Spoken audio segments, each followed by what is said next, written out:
Yes, people, welcome back to the Daily Football Report. And on today's episode, we have a few hot topics, of course, as usual. It's always hot topics. Ekitike red card. Should FIFA really change that rule? And we also have some news coming out of Manchester United. Injury boost. But not only that, on the other side of Manchester, another player returning back to the citizens. And we have some news from the Bundesliga about a release clause for a player. So let's jump into it. Ekitike red card. Now, for me, I have an issue with this because FIFA has changed so many things throughout the game. Yeah, they've introduced VAR, which you all know I hate. They've introduced goal line technology. They've introduced communication between referees, the media. They even have no referees answering for decisions that they make, like it's a baseball game or football, American football game or whatever. Right? Basketball, all these American sports. Now, they've also brought agendas, political agendas, religious agendas into the sport. And a player can't take off his shirt. We're in an era of Instagram, Twitter, Threads, YouTube, Facebook. Oh my God. And all these players have off their shirts on their Instagram, have off their shirts on all their different socials. You see them in videos, they're at the beach. So I want to know, after the game, they don't have on their shirt. So I want to know, what are they really getting a yellow card for? What is the rule really, trying to stop from happening? I want to know what regulation is it really helping. Because all it really do is just give a player a yellow card that actually showing passion for the game. So you're actually killing the sport, which is what y'all really want to do. Y'all really want to make this sport so robotic. First, y'all kill the systems. Then y'all actually build games to be more systematic, where now players are more robotic. You're not seeing Ronaldinho's, you're not seeing the... real fairness for real. You don't see Ronaldinho's, JJ Catchers. I mean, Jeremy Doku, to be fair, is real close to JJ Catcher. But still, nothing close. He's talking about the freedom, like Neymar. You see, they kill Neymar again. Neymar is where it started. Pogba is where it started. Let's really think about it. When you think about that generation of players that was so skillful, the media killed the way they wanted to play football. Hence is why they talk about these players like, well, they never existed. But the world knows these players were absolutely unbelievable. And let's think about it. Those two players I just call especially, Pogba and Neymar, not only technically were they amazing, they were also targeted by the media so much because they were bringing another vibe to the football. They were still keeping that creativity, still creating that freedom of smiling and enjoying your football all the time. You remember when Paul Pogba used to post videos? Is Paul Pogba the one that introduced all this dancing in the locker room and posting? And Paul Pogba took all the hits for a lot of these young players now. A lot of people don't want to admit this, right? But there was a generation of Pogba, Neymar, Antonio Griezmann. These three players open up the social media world massively. Yeah, I know the players like Rio and so in the Manchester United locker room, those stories. But I'm talking about when this shit started to really evolve. Those players were the ones taking the massive hits from the media. The negativity all the time. And we have to be honest about that. So with all that being said, yeah, how is FIFA still allowing players to be carded? And this is like his second yellow card. Imagine scoring a winning goal, and maybe he does deserve to be carded for scoring a winning goal against Southampton, taking off his shirt. And Anslot was talking about, yeah, he should go thank Chiesa or whatever. But Anslot is the one that created that environment that has him in competing with a high-level striker that they spend 150 on. So he's taking off his shirt to say, I might be half of the price of this. But remember the name Hugo Ekitike. So Why should we not enjoy the man saying, yeah, I'm the man right now? Like, come on. Come on, FIFA. We can do so much better than giving a card for a yellow card for a player for showing passion when y'all want to bring agendas into the sport. But on other terms, you know, we have to take it easy. Oh, blood pressure. So on other terms, Diego Dallo, oh my God, it just gone back up. It just gone back up. Because Diego Dallo is back in training for Manchester United. Now, a lot of y'all know how I feel about Dallo. Waste of space. Literally. Not only does he waste space on the pitch, but he's occupying a contract that a better player can have at Manchester United.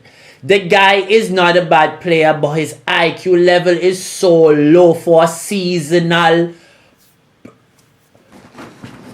professional that unbelievably I can't fathom, I'm telling you, how he still have a contract at Manchester United.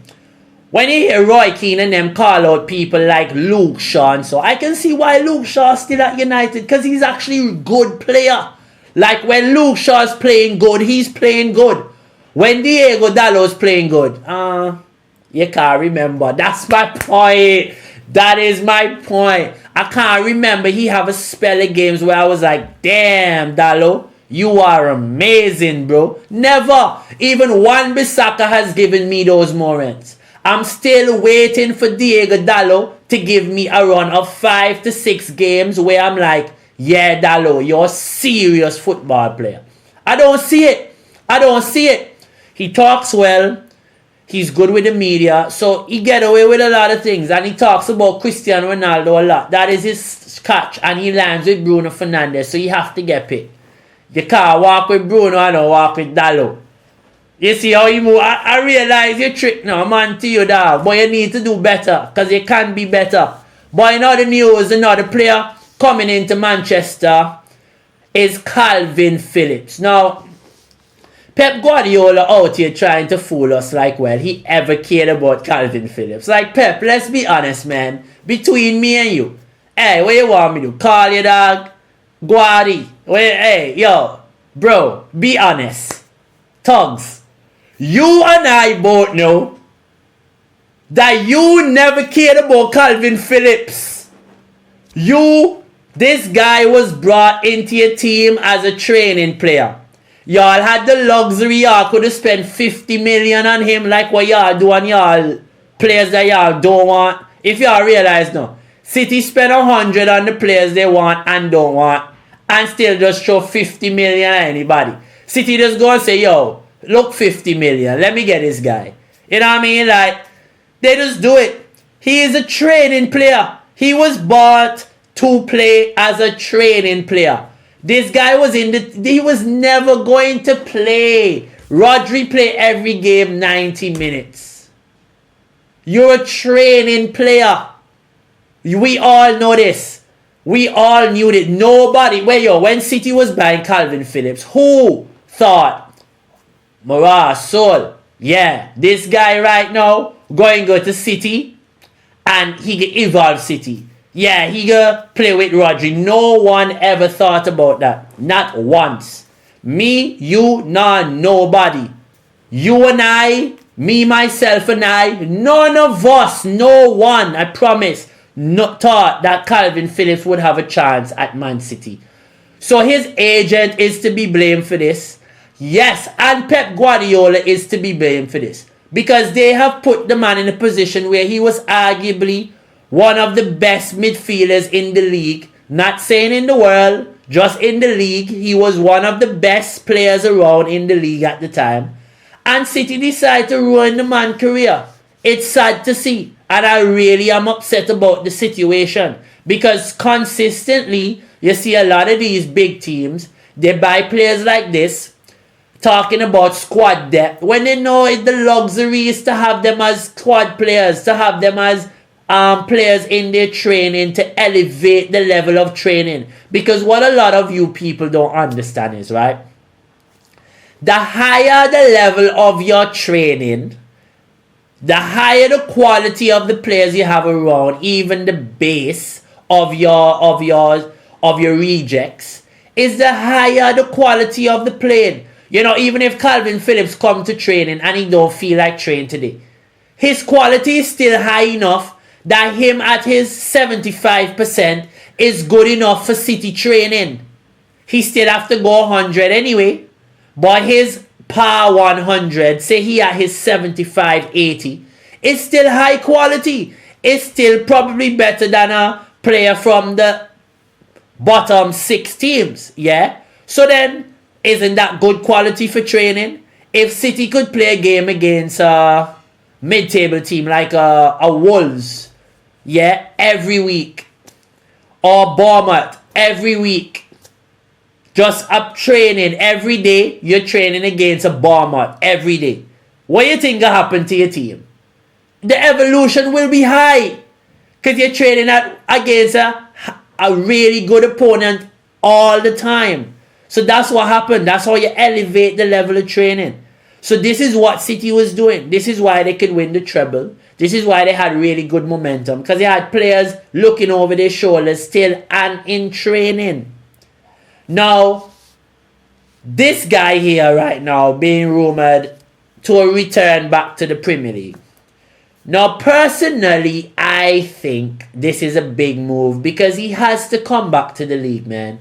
Harry Kane has to come back to the league. He has a record he needs to come back and set. He has the chance to set. He's an Englishman and he should have that record. And he will get the record because he nearly have 100 goals for Bayern Munich. And no doubt if he comes back, Harry Kane will score goals. The delusion for some people to think.